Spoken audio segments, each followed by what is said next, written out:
Bueno, buenas tardes muchachos, ¿cómo les va?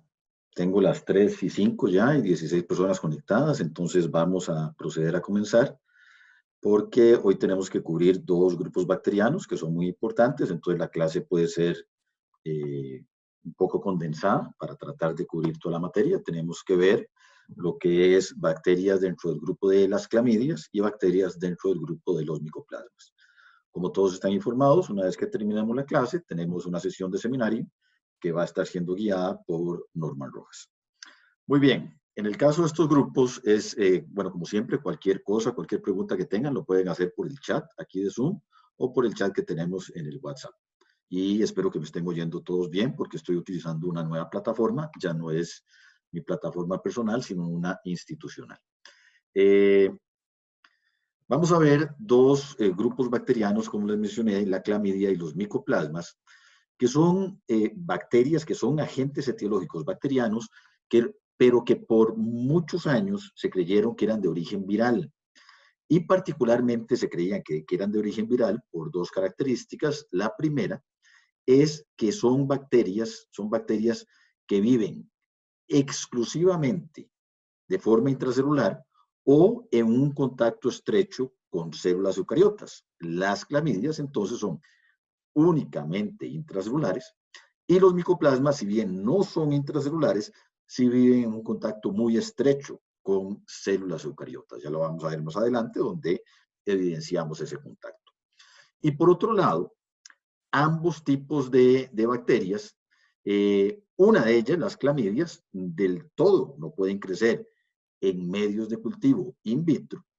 Y los micoplasmas, si bien sí pueden ser recuperados en medios de cultivo, son altísimamente fastidiosos y las colonias que producen son microcolonias. Esas colonias son tan pequeñas que hay que verlas incluso con la ayuda de un aparato óptico, un estereoscopio. Entonces, esas dos características, sabiendo que había un agente infeccioso que presentaba esas propiedades, hicieron pensar por muchos años de que estábamos lidiando con patógenos de origen viral, pero ahora sabemos que son patógenos de origen bacteriano y eso lo vamos a ir desmenuzando poco a poco en la clase. Pero si ustedes observan las características tanto de las clamidias como de los micoplasmas, se van a dar cuenta pues que realmente, además de que son bacterias, pues tienen muchas propiedades bacterianas, como el hecho de que ambos tienen ADN y ARN. Bueno, una de ellas, las clamidias, tienen peptidoglicano, eso es una característica del micoplasma que no tiene pared celular, ya lo vamos a ver más en detalle.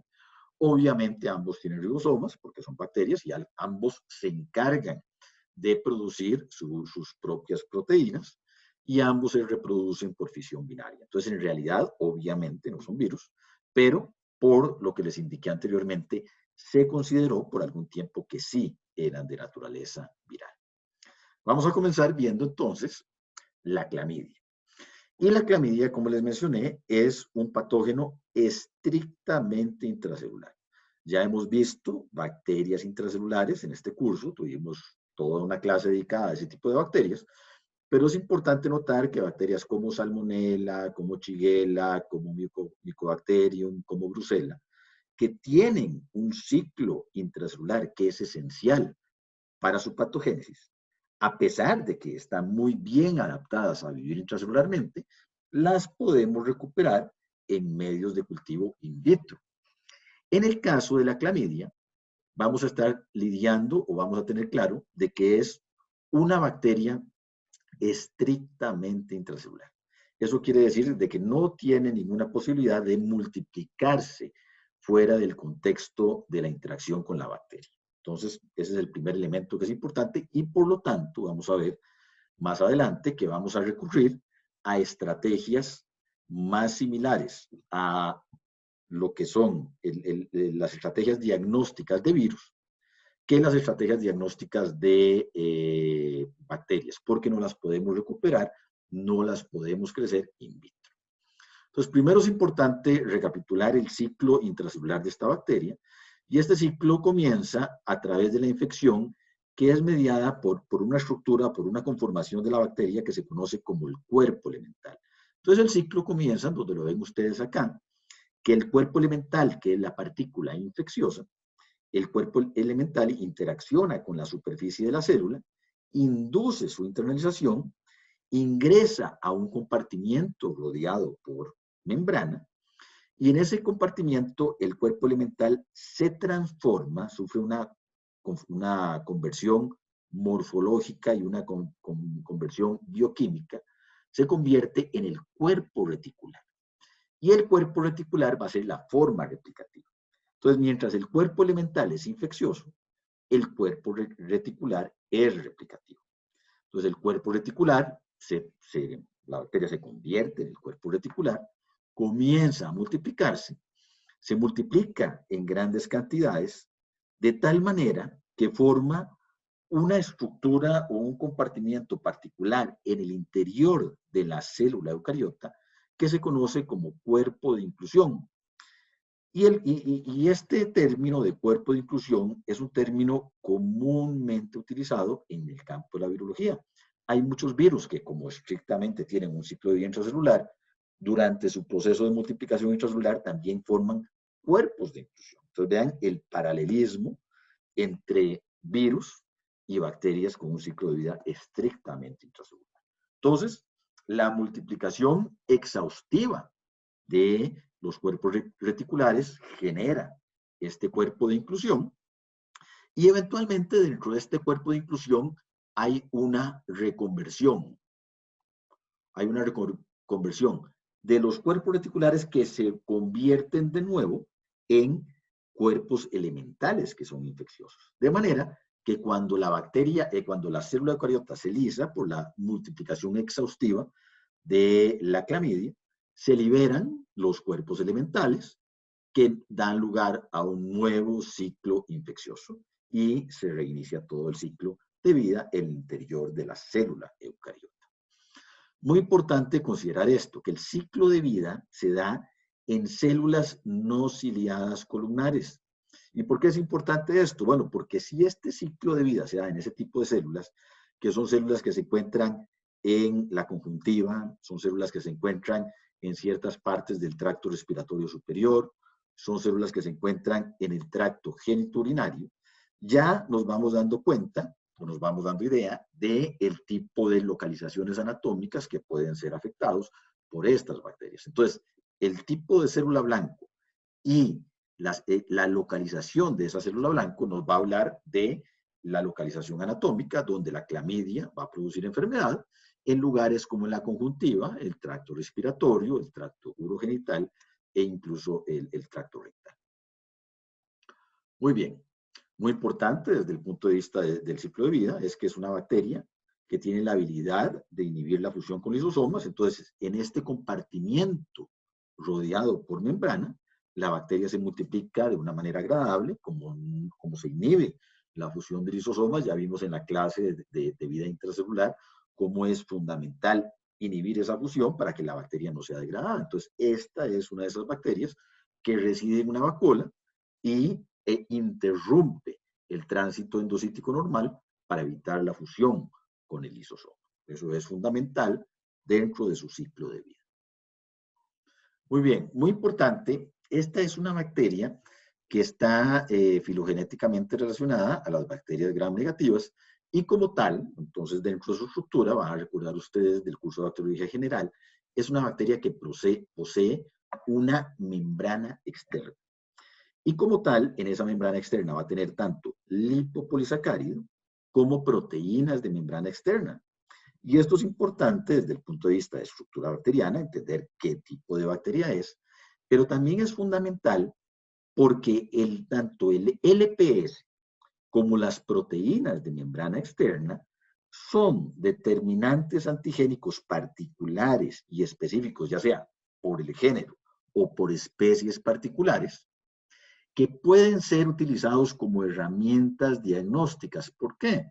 Porque si son antígenos particulares, ya sea de género o de especie, podemos utilizar un anticuerpo dirigido ya sea contra lipopolisacárido o contra proteínas de membrana externa para hacer un diagnóstico y una ratificación de que en efecto estamos lidiando con una bacteria del género Clamidia o de alguna de las especies que se incluyen en ese género. Entonces vean que este es un elemento importante porque ustedes se lo van a encontrar en su práctica clínica, van a encontrar este tipo de anticuerpos, que pueden estar dirigidos contra el LPS, que es compartido por el género, o contra proteínas de membrana externa, que tienen epitopos de especie y de subespecie. Entonces, dependiendo del anticuerpo que escojamos, podemos distinguir el género o la especie. Ahora, ya que estamos hablando de eso, es importante que todas las especies de importancia clínica estuvieron, hasta hace relativamente poco tiempo, agrupadas en el género Clamidia. Y ahí teníamos a Clamidia pneumoniae, que ya como el nombre lo dice, es una bacteria que produce entidades a nivel respiratorio, y Clamidia trachomatis. Conforme se van dando avances en estudios de secuenciación de genomas y se van haciendo comparaciones, entonces es frecuente que a veces los nombres cambien. Y ahora realmente se separó el género Clamidia en dos géneros diferentes. Uno es Clamidia, donde sigue estando Clamidia trachomatis, que es el principal patógeno de este grupo bacteriano, y lo que antes era Clamidia pneumoniae o Clamidia psittaci, ya la vamos a ver, que es otra especie del género, ahora se denomina Clamidófila. Clamidófila. Entonces realmente ahora tenemos dos géneros separados, pero que conforman lo que genéricamente se conoce como el grupo de las clamidias. Entonces tenemos Clamidófila, donde está Clamidófila pneumoniae, Clamidófila psittaci, y tenemos Clamidia, donde está Clamidia trachomatis. Pero veámoslo como un grupo, entendámoslo como un grupo, sabiendo que existen dos géneros diferentes. Muy bien. Muy importante, esta bacteria es o tiene una naturaleza estrictamente intracelular porque depende. Profe, ¿Sí? una pregunta, pero Claro. el LPS sí es compartido por ambos géneros. Sí, exactamente. Es una buena pregunta. Vean que el LPS es un determinante antigénico que tiene una similitud tal que antigénicamente es compartido entre ambos géneros. Entonces, se utiliza la detección del LPS, o si usted tiene un anticuerpo contra el LPS de clamidia, también le reconoce el LPS de clamidófila. ¿Estamos de acuerdo? Y vamos a ver en las estrategias diagnósticas que si usted tuviera algún crecimiento en una célula que pudiera ser alguno de los dos, si usted tiene una señal positiva con anticuerpos contra el LPS, no va a poder distinguir si es clamidia o clamidófila, porque el LPS realmente es compartido. Y ese es el tipo de elementos que hacían que antes se agruparan en un mismo género. ¿Qué es lo que sucede? Que se hacen secuenciaciones y entonces se ven que la distancia filogenética es lo suficientemente grande como para hacer un género nuevo y entonces nos complican toda la nomenclatura.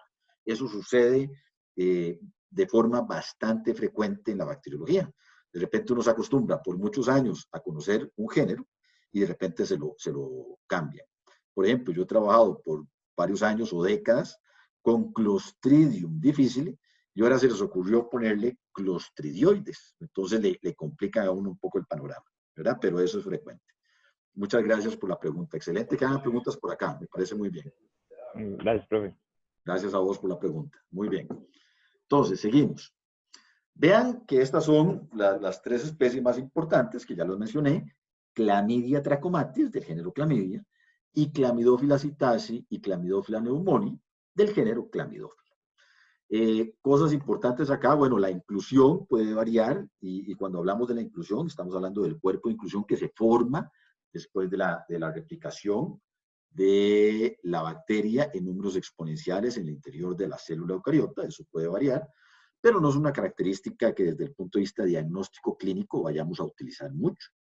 Sí es muy importante que la inclusión de Clamidia trachomatis acumula glicógeno, y eso lo podemos detectar en el laboratorio con una tinción de yodo, mientras que la inclusión de Clamidia psittaci y Clamidia pneumoniae no lo hace.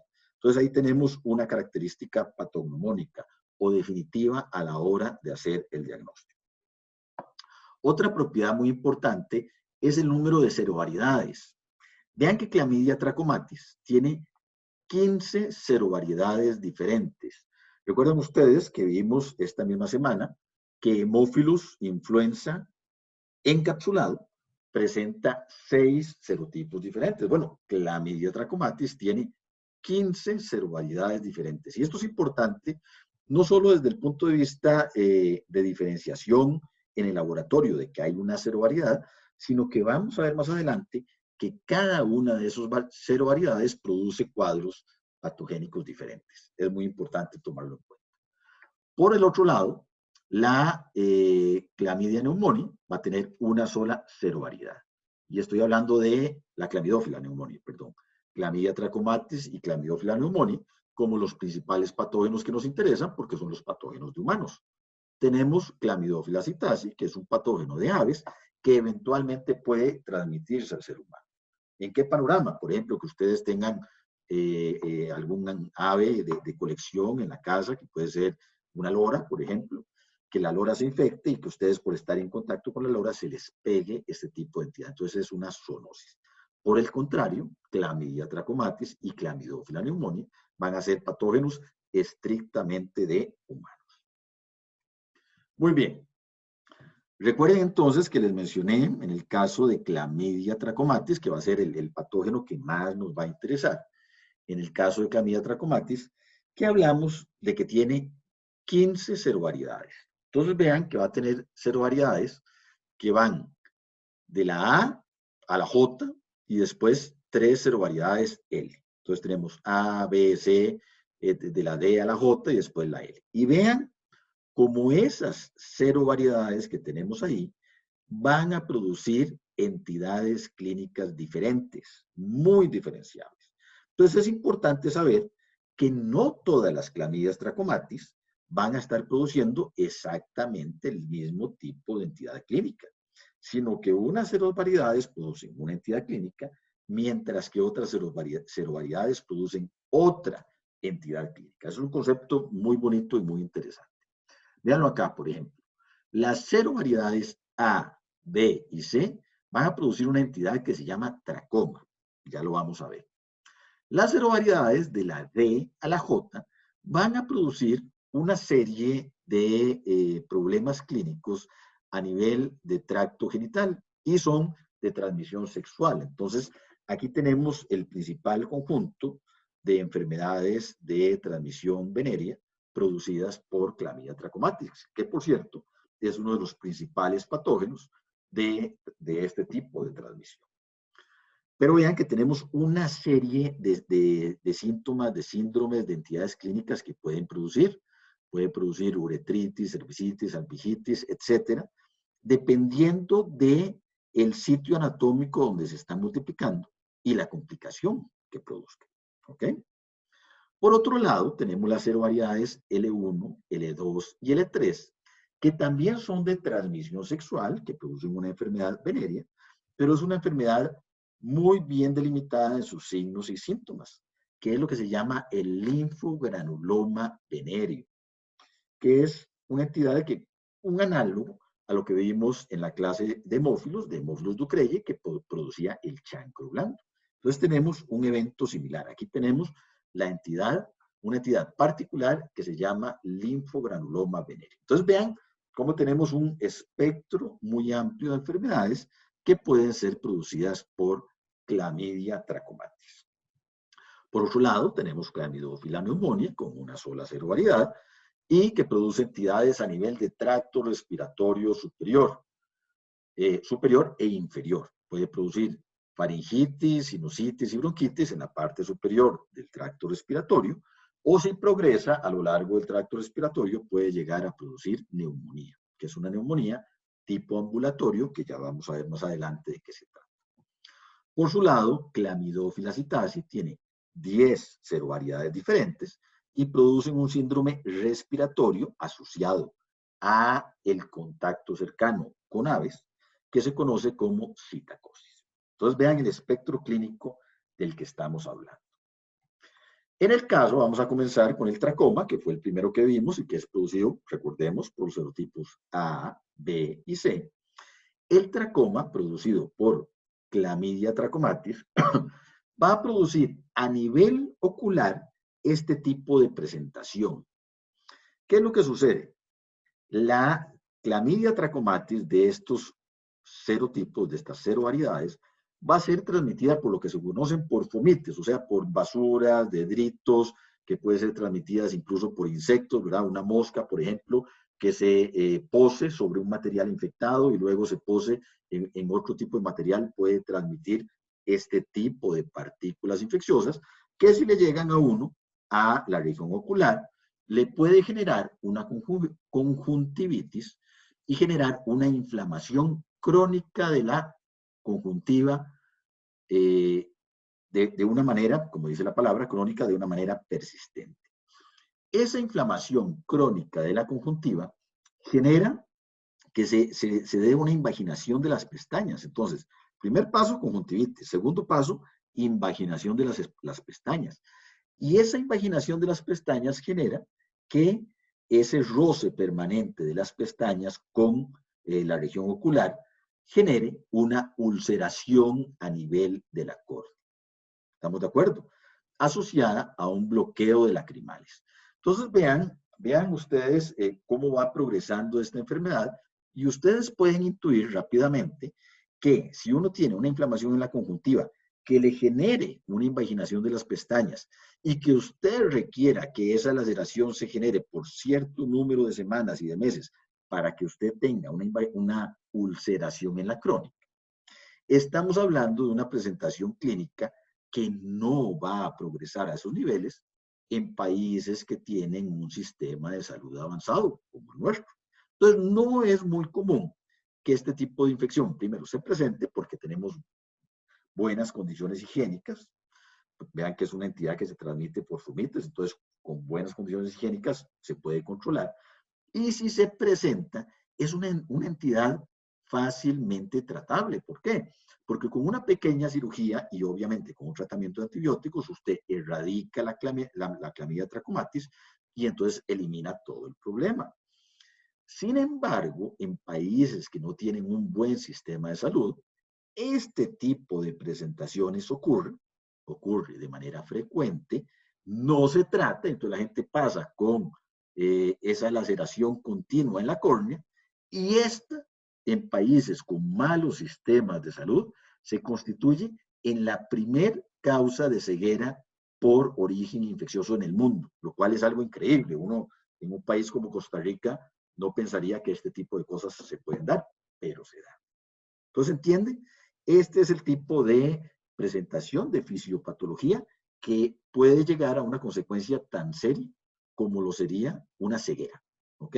Y obviamente el hecho de que progrese o no va a depender de un buen sistema de salud que diagnostique tempranamente la enfermedad y que permita que la enfermedad se trate de manera adecuada. ¿Queda claro? Pues la primera, esta entidad a nivel ocular. La segunda, el linfogranuloma venéreo, que va a ser producido por serotipos L y es una enfermedad estrictamente de transmisión sexual, de transmisión venérea, que va a estar con presentación de síntomas inguinales y anorrectales. Vean que va a tener una lesión primaria genital. No está muy asociada a la presentación de una úlcera y un chancro, como vimos en el caso de Hemófilos ducreyi, pero sí está muy asociada a la presentación de una linfoadenitis o la presentación de este aumento porque la bacteria llega, se multiplica en los ganglios linfáticos, induce una inflamación de estos ganglios que eventualmente van a coalescer y van a formar este tipo de presentación similar a lo que vimos, eso sí, con el chancro blando que forma el bubo, ese tipo de presentación. Y eventualmente puede producir una infección sistémica. Este tipo de entidad tampoco es muy frecuente en países desarrollados con un buen sistema de salud. O sea, en Costa Rica no es muy frecuente, a pesar de que no estamos en un país de alto ingreso, somos un país de ingresos medios, pero con un excelente sistema de salud y este tipo de entidad no es muy frecuente. La clamidia trachomatis, que es extremadamente frecuente y que es uno de los principales agentes infecciosos de transmisión venérea, van a ser las clamidias que van de los serotipos de ALK o de ALJ que habíamos visto anteriormente o de AK que vemos ahora. Vamos a ver si tenemos preguntas. Muy bien. Entonces, aquí estamos hablando de la enfermedad de transmisión sexual bacteriana más común. Se presentan millones de casos en países de altos ingresos y países de medios ingresos. Entonces, esta infección es la con la que mayoritariamente van a estar lidiando ustedes durante su ejercicio clínico o médico en un laboratorio, ya sea de rutina o un laboratorio especializado. La clamidia trachomatis de estos serotipos. En este caso, como les mencioné anteriormente, la presentación que va a producir esta clamidia va a depender del sitio de multiplicación y donde esté generando el problema. Puede producir en hombres eventos como uretritis, epididimitis, prostatitis, y en mujeres puede producir todos este tipo de presentaciones, nuevamente dependiendo donde se multiplique, desde uretritis, cervicitis, endometritis, proctitis, etcétera. Todas las itis que ustedes imaginen transcurriendo a lo largo del tracto genital. Este tipo de infección es una infección crónica. Entonces, es una infección que puede transcurrir por meses, por años, y esa infección conlleva una inflamación crónica que en algunos casos, en mujeres que transcurren durante mucho tiempo con la enfermedad, puede generar infertilidad porque la inflamación crónica genera un bloqueo de las trompas de falopio. Y ese bloqueo puede, obviamente, es una interrupción mecánica a el proceso de fecundación normal, porque el óvulo no puede pasar por la trompa de falopio. Y entonces va a impedir ese proceso. Y en algunos casos se puede dar el evento de que genere lo que se llama un embarazo ectópico, o sea, que el óvulo que es adecuadamente fecundado por un espermatozoide no se vaya a implantar en el útero como tiene que ser, sino que se implante en alguna de las paredes de la trompa de falopio. Entonces, estas son consecuencias directas de una inflamación crónica. En el hombre también se puede presentar esta inflamación crónica y eventualmente puede cerrar el tracto uretral y entonces el hombre comienza a presentar problemas a la hora de orinar y eventualmente puede requerir una intervención quirúrgica. Es muy importante tener claro aquí el concepto de que esta entidad puede producir todos estos signos y síntomas en pacientes tanto masculinos o femeninos, pero también es una entidad que puede transcurrir totalmente asintomática en pacientes que tengan infección activa y que transmitan esa infección, o sea, en pacientes que son infecciosos. Entonces, es un problema de salud público muy importante porque no siempre la persona que está infectada tiene síntomas severos que lo lleven a que vaya a la clínica, que haya una consulta, que se le haga un diagnóstico apropiado y por lo tanto que se le dé un tratamiento apropiado, sino que por el contrario vamos a tener un porcentaje muy importante de pacientes asintomáticos que van a estar sufriendo esta infección y que por un lado la están transmitiendo y por otro lado pueden presentar estas inflamaciones crónicas que desemboquen en las consecuencias que estamos mencionando acá. Entonces hay que tomarle la importancia debida. Esta infección puede ser adquirida por recién nacidos que se contaminan o se infectan a través del canal del parto si nacen de una madre que tiene una infección activa al momento del alumbramiento. Obviamente, si se da un proceso de cesárea, no se van a contaminar, pero si el parto natural, se pueden contaminar. Y estos recién nacidos tienen un primer sitio de infección a nivel ocular, y a partir de ese sitio de infección, la bacteria puede producir problemas de conjuntivitis o puede progresar al tracto respiratorio y producir infecciones nasofaringias o neumonías. Y vean los porcentajes, que son porcentajes bastante altos. El 25% de los niños que nacen de una madre con una infección activa van a desarrollar conjuntivitis, el 20% infecciones nasofaringias y el 10% neumonías. Esto en ausencia de tratamiento. Esta es una de las razones por la cual a los niños recién nacidos se les añaden gotas con sustancias microbicidas a nivel ocular para evitar este tipo de complicación. ¿Estamos de acuerdo? Muy bien. En el caso de Clamidófila pneumoniae, y ahí tenemos el otro género ya deletreado, vamos a tener una bacteria que se comenzó a trabajar desde 1965 a aislar, y en ese momento, pues como era fenotípica y bioquímicamente muy similar a la clamidia, se sabía ya que estaba relacionada, después se vio que era un género e incluso una especie diferente.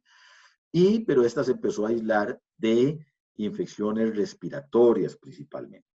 Entonces se hacen aislamientos respiratorios también en conjuntiva en diferentes lugares, se hacen estudios serológicos retrospectivos y finalmente se entienden que todos estos aislamientos están relacionados. Se acuña el término de la clamidia TUARP y este acrónimo viene del TW, porque el primer aislamiento fue en Taiwán, y del AR, que fue la primera cepa que se aisló en Estados Unidos de un aislado faríngeo. Entonces, si se encuentran esta nomenclatura, que no es muy corriente ahora, pueden entender de que ahí viene la primera denominación de esta cepa. Esta bacteria es un patógeno respiratorio muy importante y bastante frecuente. Lo que pasa es que no se diagnostica mucho en el laboratorio porque vamos a ver más adelante que el diagnóstico no es sencillo, pero es un patógeno importante y que produce neumonías y faringitis. Y muy importante, al igual que Mycoplasma pneumoniae, que vamos a ver en algunos minutos, es un patógeno que produce neumonías, o sea, infecciones a nivel de tracto respiratorio inferior, en poblaciones jóvenes inmunocompetentes. Entonces, no es el patógeno oportunista que llega y se mete y que progresa hacia pulmones y compromete el parénquima pulmonar en pacientes comprometidos por razones de edad o por una enfermedad crónica o por razones de internamiento hospitalario, sino que generalmente ataca pacientes jóvenes e inmunocompetentes y produce lo que se denomina, igual que Mycoplasma pneumoniae, que ya les digo, vamos a ver en unos minutos, lo que se llama como una neumonía ambulatoria. O sea, una neumonía que si bien compromete el parénquima pulmonar, no produce síntomas y signos tan graves que requieran la hospitalización del paciente. Una neumonía ambulatoria. Es importante también desde otro contexto, porque es un patógeno asociado al síndrome de Guillain-Barré. Y el Guillain-Barré es un síndrome que muchas veces se desencadena posterior a una infección respiratoria producida por una diversidad de patógenos. Incluso en el COVID, que es el patógeno de moda hoy en día, ya se comenzaron a describir casos de Guillain-Barré. Bueno, la Clamidófila pneumoniae, posterior a una infección con Clamidófila pneumoniae, se puede desencadenar un Guillain-Barré. Y el Guillain-Barré es un síndrome neurológico en el cual el paciente comienza a perder ciertas funciones y dependiendo del grado de afectación, la magnitud de la pérdida neurológica puede ser bastante grande, incluso comprometiendo el sistema autónomo de respiración y haciendo que el paciente tenga que ser intubado. Entonces comienza el paciente perdiendo algunas habilidades motoras y si la enfermedad se va complicando puede llegar a cuadros muy severos. La buena noticia es que en un porcentaje importante el síndrome de Guillain-Barré es reversible. O sea que el paciente después, a las semanas y meses, comienza a recuperar algunas y muchas de sus funciones. Para aquellos que son futboleros, tal vez oyeron el caso del presidente actual de la Liga Deportiva Alajuelense, Fernando Campo, que el año pasado tuvo un síndrome de Guillain-Barré y estuvo afectado con un cuadro bastante leve y se recuperó normalmente. Entonces, para que lo pongan ustedes en contexto. También es una entidad o un patógeno que ha estado asociado a la enfermedad cardiovascular. ¿Qué es la enfermedad cardiovascular? Es lo que se presenta a nivel de los conductos que llevan, las arterias que llevan la sangre a diferentes tejidos y órganos para la oxigenación adecuada, donde se empiezan a acumular placas de ateromas, que son acumulaciones de lípidos. Y esas placas de ateromas, conforme van creciendo y creciendo y creciendo, comienzan a bloquear el lumen de estos conductos hasta que eventualmente pueden generar un derrame, pueden generar un infarto, se ocurre en las arterias del corazón. Y lo que se ha visto es que en muchas de estas placas de ateroma se ha encontrado a la Clamidófila pneumoniae multiplicándose. Entonces, se ha querido establecer una relación causal entre la presencia de este patógeno y la generación de estas placas. Lo que no se sabe todavía es si la presencia del patógeno favorece la formación de las placas o es que a la bacteria esta le gusta mucho la grasita y entonces se va a vivir a estas placas, ¿verdad? Todavía no está muy claro la relación causa-efecto, pero sí es importante saber que hay una relación que está bien documentada y que es una de las preguntas que existen ahora en el campo de la bacteriología. Muy bien. En cuanto al diagnóstico, entonces recuerden que al ser una bacteria estrictamente intracelular, para poder crecer y determinar la presencia de la bacteria, vamos a requerir utilizar líneas de cultivo celular. O sea, utilizamos técnicas de aislamiento diagnóstico virológico. Esas células se crecen en este tipo de viales. En el fondo de este vial vamos a tener un cubreobjetos donde está la monocapa de células creciendo. Y en este vial se agrega, en este volumen que tenemos aquí, se agrega la muestra que puede ser un hisopado de la conjuntiva o una secreción genitourinaria, cualquier muestra que consideremos una secreción respiratoria, alguna muestra en la cual nosotros sospechemos que se encuentra una clamidia, una clamidófila, se coloca la muestra acá y luego se somete a un proceso de centrifugación para favorecer el contacto entre cualquier bacteria que se encuentre ahí y la célula sobre la cual vamos a hacer la incubación. Luego esto se incuba algunas horas, algunos días, y posteriormente a esa incubación buscamos la aparición de lo que se llaman los cuerpos de inclusión, que ya vimos que eran, que son evidencia de la multiplicación activa en el interior de la célula. Entonces vean en este caso que tenemos un cuerpo de inclusión y en este caso un cuerpo de inclusión teñido con yodo, que recuerden que detecta la presencia de glicógeno. Entonces en este caso lo que tenemos es un cuerpo de inclusión producido por Clamidia trachomatis.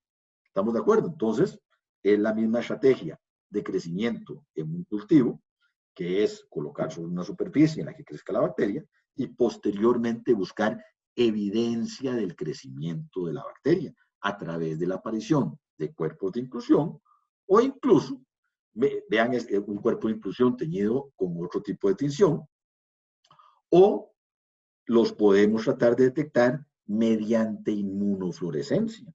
Entonces, igual, usted toma las células, las inocula con la muestra en la cual usted cree que está la clamidia, incuba un par de días, y posterior a eso usted toma esas células y las somete a un anticuerpo específico contra el género o contra alguna especie en particular de la clamidia que usted está sospechando, o la clamidófila.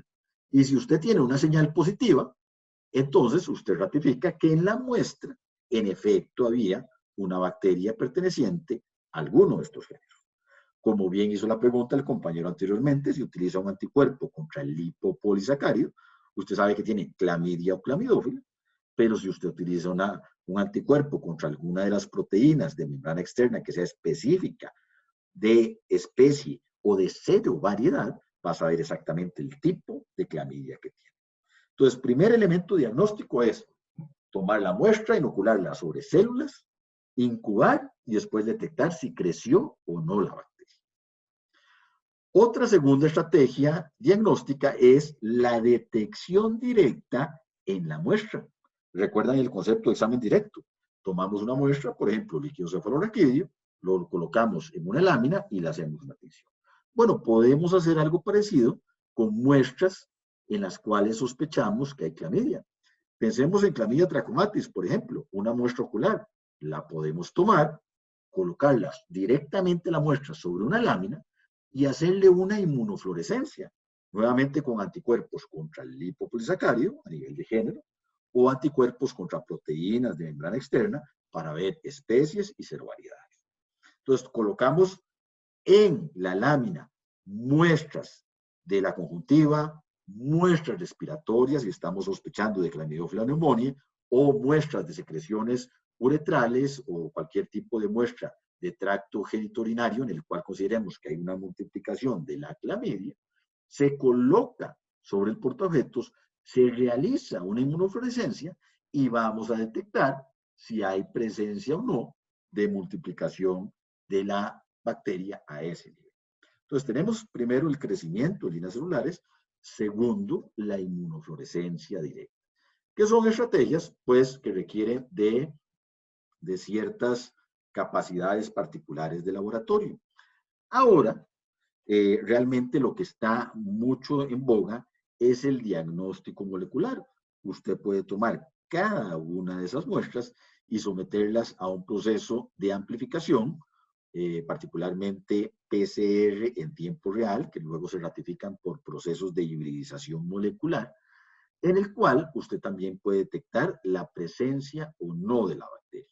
Y en este momento esas pruebas son tienen una sensibilidad tan alta y una especificidad tan alta que incluso sobrepasa lo que en algún momento era el estándar de oro. Vean como la sensibilidad del cultivo, que por mucho tiempo fue el estándar de oro con una excelente especificidad, esa sensibilidad ahora es sobrepasada por estrategias moleculares. Entonces, si bien es importante tener la noción de que existieron estas técnicas en el pasado, también es muy importante de que ahora la principal herramienta para detectar una infección activa por clamidia o por clamidófila va a ser el diagnóstico molecular. Y nuevamente con la crisis que estamos viviendo actualmente con el COVID, el diagnóstico molecular cada vez va a tomar más preponderancia, porque tal vez antes del COVID el diagnóstico molecular se podía visualizar en ciertos entornos como algo muy sofisticado y muy caro, y ahora con la popularización que ha dado el COVID, vemos que es algo realmente accesible, que nos puede dar este tipo de evidencia. ¿Estamos de acuerdo? Entonces, los principales métodos de diagnóstico son estos: cultivo celular, inmunofluorescencia directa, pero por mucho ahora tenemos que considerar las estrategias moleculares para detectar la presencia de ácidos nucleicos específicos de estas bacterias. ¿Ok? ¿Queda claro? Muy bien. Los tratamientos contra las clamidias pues son bastante estandarizados y son infecciones fácilmente tratables. A pesar de ser infecciones tan extendidas, sobre todo la clamidia trachomatis de las cervariedades de Alacá, que es con la principal que vamos a lidiar, que son infecciones ampliamente distribuidas, son infecciones fácilmente tratables, particularmente este tipo de antibióticos que tenemos acá, antibióticos como la acitromicina, cura muy bien la enfermedad. Entonces, a estas alturas del siglo XXI, con el tipo de herramientas diagnósticas que contamos ahora, moleculares, y con un tratamiento fácilmente administrable, un antibiótico oral, que en algunos casos es de una única aplicación, no se justifica que tengamos altos índices de infectividad por este tipo de bacteria. Muy bien, eso es en cuanto a clamidia. Vamos a seguir con el otro grupo bacteriano que nos corresponde, que son los micoplasmas. Ok, en el caso de los micoplasmas, vean que estamos hablando de los organismos más pequeños de vida libre. Son bacterias bastante pequeñas, y este dibujo de acá, que es un dibujo histórico sobre la descripción de este tipo de bacterias, nos habla de una característica muy importante en el sentido de que son pleomórficos. O sea que no es un bacilo de una morfología definida, o no es un cocobacilo de una morfología definida, o un coco o una espiroqueta, sino que más bien adquieren conformaciones variables. Y esto está ligado a una característica muy importante que ya mencionamos en la tabla que vimos al inicio de la clase, que es el hecho de que carecen de una pared celular. No tienen péptidoglicano, y esto tiene consecuencias muy importantes desde el punto de vista diagnóstico, desde el punto de vista de tratamiento, desde varios puntos de vista que tenemos que considerar, y desde este punto de vista morfológico. No poseen peptidoglicano. A pesar de no poseer peptidoglicano, si se hace un análisis filogenético, o sea, un estudio de su composición nucleica, nos vamos a dar cuenta que son bacterias filogenéticamente relacionadas al grupo de las bacterias gram positivas. Entonces, si las clamidias eran gram negativas, los micoplasmas van a ser gram positivos o filogenéticamente relacionados a gram positivos, a pesar de que obviamente en una tinción de gram no las vamos a poder visualizar. ¿Ok? Estas bacterias es importante que son contaminantes frecuentes de cultivo celular, y a esto me refiero al hecho de que en el laboratorio en el cual se maneja constantemente de rutina los cultivos celulares, uno tiene que luchar constantemente para que esos cultivos celulares no se contaminen con bacterias del grupo de los micoplasmas. ¿Por qué? Porque estos micoplasmas viven abundantemente en la cavidad orofaringea. Entonces es frecuente que a la hora de manipular esos cultivos sean contaminados con nuestras propias secreciones. ¿Ok? Muy bien, vean que estamos hablando de una familia muy grande, donde tenemos todas estas clases, órdenes y las familias, pero lo importante acá es que vamos a tener dos géneros de importancia clínica humana, que son los micoplasmas, en los cuales tenemos 100 especies, y el ureaplasma, en el cual tenemos 5 especies, dentro de los cuales hay algunas que tienen importancia clínica humana. Entonces, dentro de este grupo, importante el género micoplasma y el género ureaplasma. Muy bien, entonces, como dije, son organismos pleomórficos que no poseen peptidoglicano, o sea, no tienen pared celular y por eso son pleomórficos, relacionados a gram positivos, y a pesar de que no son intracelulares, requieren un contacto estrecho con células eucariotas debido a sus requerimientos de colesterol. No pueden producir su propio colesterol, entonces o se los añadimos en el medio cultivo para que ellos crezcan, o ellos viven adosados a las células eucariotas para adquirir el colesterol que requieren en su metabolismo de esta manera. Entonces, muy importante, no son bacterias intracelulares, pero sí son bacterias que viven en un contacto estrecho con células eucariotas. Entonces, vean acá que tenemos una célula crecida en el laboratorio que está contaminada en su exterior por ese montón de pelotitas que no son ni más ni menos que micoplasmas que están creciendo abundantemente sobre esta célula. ¿Ok? Vean que vamos a tener un montón de micoplasmas, un montón de especies del género que van a estar localizadas en la orofaringe, todas estas que tenemos acá, y que son ese tipo de contaminantes que podemos tener en los cultivos celulares. Y en un cultivo celular podemos evidenciar la presencia de alguno de estos micoplasmas por una tinción que tiñe, valga la redundancia, los ácidos nucleicos. Si ustedes, imagínense el caso, tienen una línea celular que no está contaminada con micoplasma y le hacen una tinción de ácidos nucleicos con un colorante que se llama HESH, ustedes realizan esa tinción que da un color celeste brillante muy bonito por inmunofluorescencia. Obviamente ustedes van a obtener señal únicamente a nivel nuclear, que es donde se encuentra el ADN de esta célula eucariota.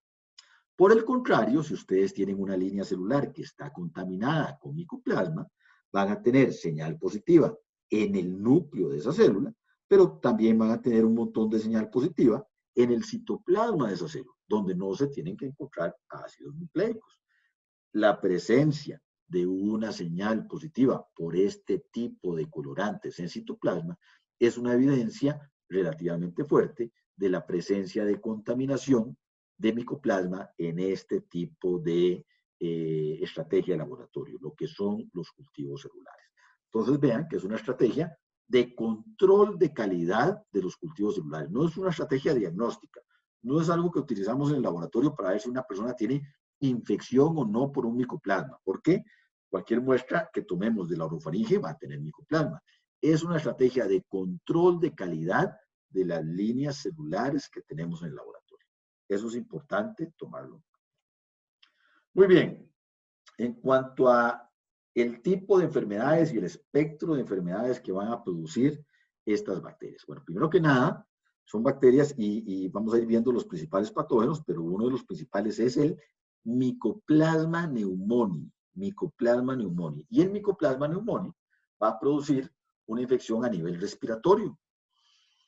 Ese micoplasma se va a asociar, vean el micoplasma en una microfotografía, en la cual está interaccionando con células epiteliales ciliadas. Vean la célula epitelial y donde está el cilio acá, en C. Entonces, este es el cilio de la célula y este es el micoplasma que tiene una estructura acá, una estructura en polar en una porción del micoplasma que le permite adherirse fuertemente a la superficie de la célula epitelial ciliada con la que está interaccionando.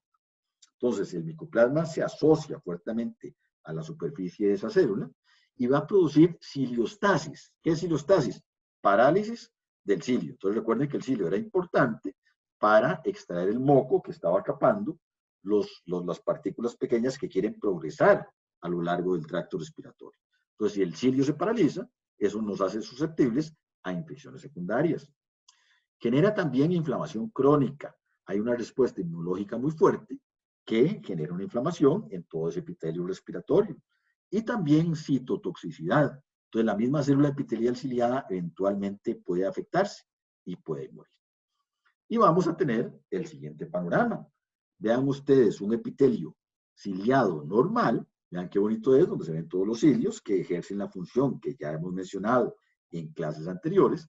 Y vean cómo la respuesta inmunológica al micoplasma, la infección con micoplasma, barre con todos esos cilios. Entonces, obviamente, esto genera una fisiopatología a nivel respiratorio, pues que compromete de acuerdo al grado de progresión de la infección en el tracto respiratorio, ya sea tracto respiratorio superior o eventualmente tracto respiratorio inferior.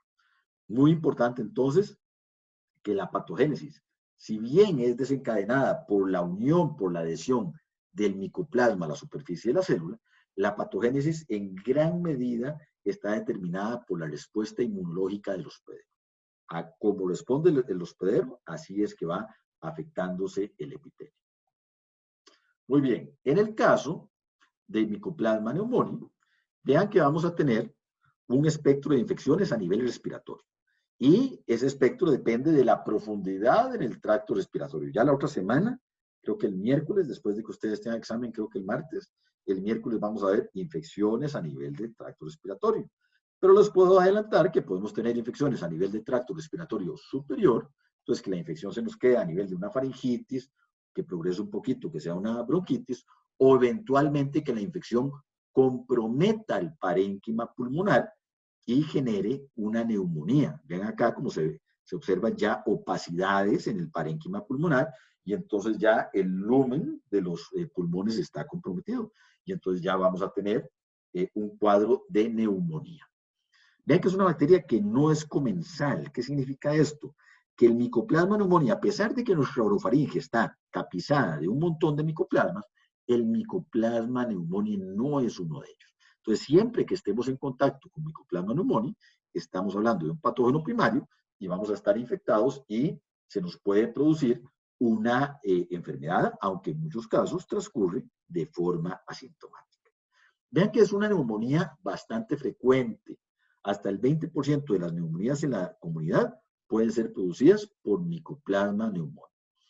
Y son entidades clínicas que, a diferencia de otras neumonías, no afectan mucho a niños ni a población adulta mayor, que son poblaciones inmunocomprometidas por razones de edad. Ustedes saben que en los extremos de los grupos etarios, los niños y los adultos mayores tienen defensas un tanto disminuidas, entonces son más susceptibles a cierto tipo de infecciones. Bueno, Mycoplasma pneumoniae y tampoco Chlamydophila pneumoniae son este tipo de entidades, sino que más bien son patógenos primarios que afectan a poblaciones adultas inmunocompetentes y que son muy frecuentes en grupos cerrados, en escuelas, en colegios, en internados, en países que tienen por ejemplo, tienen ejércitos, en los cuarteles de los ejércitos que se acumula una gran cantidad de adultos jóvenes. Este tipo de infecciones encuentran un sustrato para infectar y progresar abundantemente. Produce, nuevamente, al igual que el Chlamydophila pneumoniae, produce entidades que incluso pueden llegar a parénquima pulmonar, pero no son entidades tan serias, son entidades relativamente benignas, en los que el paciente presenta síntomas respiratorios, eso sí, por 2 o 3 semanas, sintiéndose bastante mal, pero que en la mayor parte de los casos resuelve bastante bien. Al ser una entidad respiratoria, pues es una entidad que se transmite por aerosoles y tiene todos los mecanismos de diseminación en los cuales ahora todos somos expertos gracias a lo que hemos aprendido con el COVID. Bueno, este es un tipo de entidad respiratoria que se transmite por los mismos mecanismos de transmisión y que obviamente se puede prevenir por los mismos mecanismos que previenen cualquier otro tipo de entidad respiratoria. Muy bien, entonces el Mycoplasma pneumoniae tiene este tipo de presentación, que es más o menos el que les acabo de resumir. Aparte del Mycoplasma pneumoniae, también tenemos otros 2 patógenos dentro de estos grupos que son importantes, que son el Mycoplasma hominis y el Ureaplasma urealítico. Estos son patógenos, pero también son comensales del tracto genitourinario. Y entonces pueden producir, vean, produce un espectro de infecciones que se traslapa un poco con lo que vimos a lo que producía Clamidia trachomatis de los serotipos D al K. Y el tipo de presentación clínica va a depender de la localización anatómica a donde se esté multiplicando. Entonces vean el tipo de presentaciones que pueden producir. Prostatitis, enfermedad pélvica inflamatoria, que es un síndrome en el cual ya hay un compromiso mayor. Bueno, dependiendo de donde se multiplique, cistitis, uretritis, etc. Como les dije, estos microorganismos también en muchos casos son comensales. Entonces el diagnóstico diferencial a veces es complicado. Si los detectamos o no en un tipo de estos cuadros, muchas veces no podemos estar tan seguros y tan convencidos de que son realmente los causantes. Nuevamente, gracias al advenimiento de las pruebas moleculares, ahora lo que es muy frecuente de tener en el diagnóstico bacteriológico son paneles moleculares que detectan una diversidad de patógenos en una localización anatómica en particular. Entonces, por ejemplo, usted puede, y ustedes lo van a ver en los laboratorios, cuando hagan ya sus prácticas clínicas y médicas en el internado y cuando ejerzan profesionalmente, van a ver que se adquiere un panel, por ejemplo, el panel respiratorio, que le detecta una gran variedad de patógenos de diferente origen, no solo bacteriano, sino bacterias, virus y hongos, que se puedan encontrar a nivel respiratorio. Entonces, usted puede encontrar el panel respiratorio, puede montar también el panel de infecciones a nivel de sangre, por ejemplo, y pueden comprar el panel de infecciones a nivel de tracto genitourinario. Y en ese panel se van a encontrar patógenos como Neisseria, como Clamidia y como este tipo de patógenos. Entonces, en un solo cassette, en una sola estrategia diagnóstica, vamos a detectar ácidos nucleicos de cada uno de estos agentes y eventualmente eso nos ayuda a llegar a un diagnóstico. Ahora, ustedes pueden entender de que si estamos lidiando con una bacteria que además es comensal, la sola detección de sus ácidos nucleicos no nos garantiza que sea la causante del cuadro. Pero se puede prever que este tipo de estrategias diagnósticas nos va a ayudar a futuro a ver la importancia específica de estas bacterias en ese tipo de entidades, porque nos están proporcionando una lupa muy grande para poder detectarlas. Muy bien, son bacterias que, como les mencioné anteriormente, son bacterias que se pueden recuperar en medios de cultivo, pero son medios de cultivo particulares. No es cualquier medio de cultivo, tienen que ser medios de cultivo con especificaciones nutricionales muy particulares y que tengan todos los suplementos para que la bacteria pueda crecer. Y muy importante, recuerden que mencionamos, muy importante, como son bacterias que no poseen pared celular, son bacterias que son resistentes a la penicilina. Y entonces eso nos da una estrategia selectiva fundamental, que es el hecho de que podemos añadirle penicilina a los medios para aislamiento de micoplasma como una estrategia selectiva que inhiba todas las otras bacterias y que le dé cierta ventaja selectiva al micoplasma para que crezca. ¿Y cuál es el panorama que vamos a ver? Bueno, la presentación de estas microcolonias con una morfología de huevo frito. Vean cómo esta presentación nos recuerda inmediatamente un huevo frito, con la clara, la yema, pero son colonias tan pequeñas, vean los tamaños, las grandes de Mycoplasma pneumoniae son 300 micrómetros y las pequeñas de Ureaplasma urelíticum 40 micrómetros. Entonces realmente, y para visualizarlas tenemos que inocular un medio muy complicado, que generalmente no está disponible. Tenemos que incubarlo varios días y tenemos que, además de eso, tenemos que esperar en el laboratorio para que una vez que crezca, tomar porciones del agar, retirarlas e ir a verlas al estereoscopio. Entonces, no es realmente el cultivo en el laboratorio una estrategia viable. Entonces, a pesar de que se puede hacer, a pesar de que se puede diagnosticar, esto no es lo más frecuente que vamos a hacer en el laboratorio porque es bastante complicado. Más bien, en este caso, una de las principales estrategias diagnósticas para infecciones por micoplasma, sobre todo por Mycoplasma pneumoniae, es la seroconversión. Aquí, la detección de anticuerpos contra la bacteria sí se convierte en una estrategia bastante útil, bastante viable para poder diagnosticar la enfermedad. En este caso, ¿qué es lo que se hace? Bueno, se observa que haya un aumento en el título de anticuerpos, que haya presencia de IgMs contra la bacteria, que es indicativo de una infección frecuente, o que haya una seroconversión importante en el suero agudo versus el suero convaleciente, que haya un cambio en el número de títulos, que nos indique que en efecto hubo una infección reciente. Entonces, la serología es una herramienta importante en el caso del diagnóstico de las entidades respiratorias producidas por Mycoplasma pneumoniae.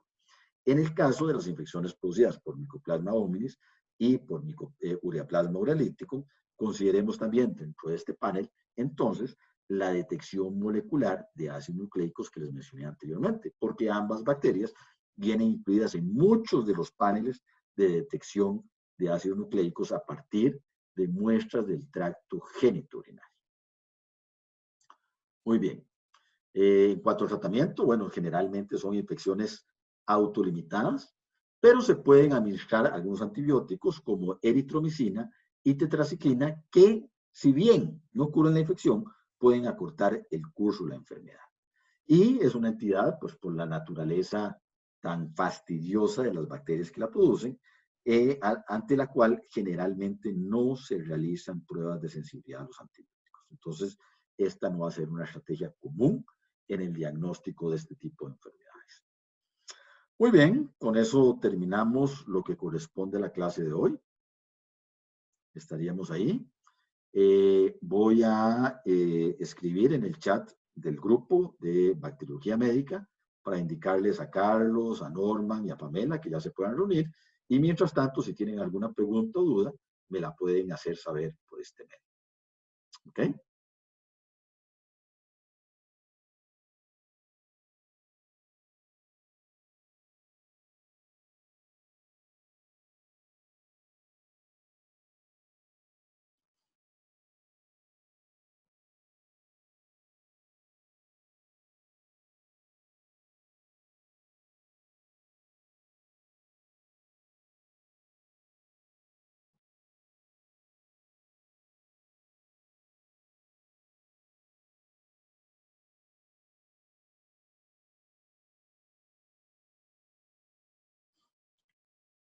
Vamos a ver.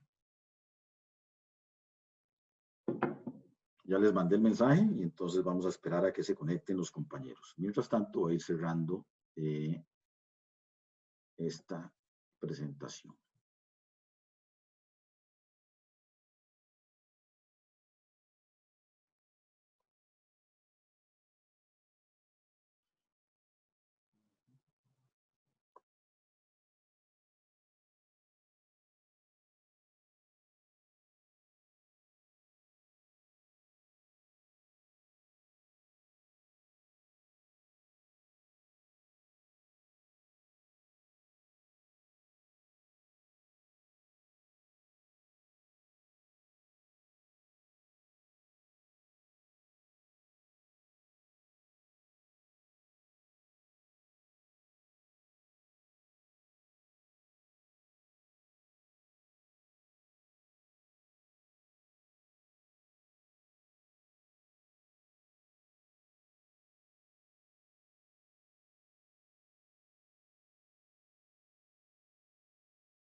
Compañeros, buenas tardes.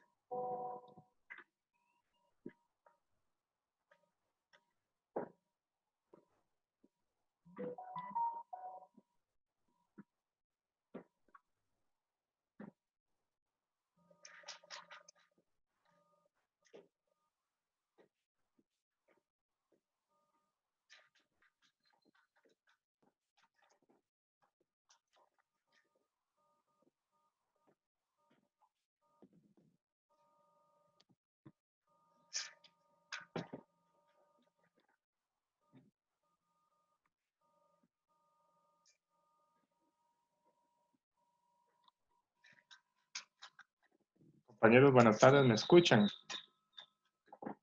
Ah, bueno, Pues sí se escucha. Se escucha. perfecto. Vea, hoy vamos a hacer la retroalimentación del caso clínico de esta semana.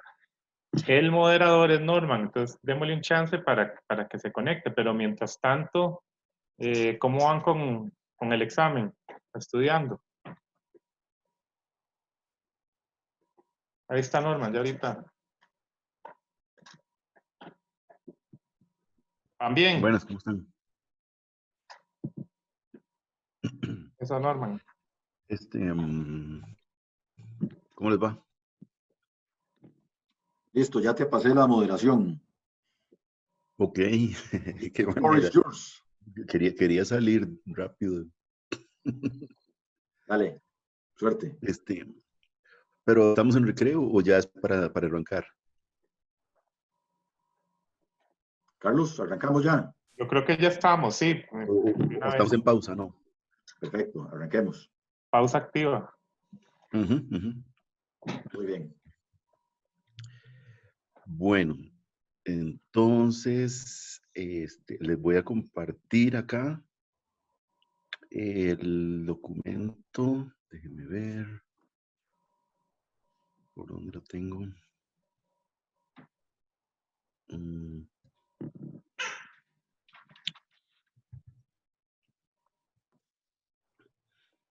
Yo lo tengo aquí en Word, ¿verdad?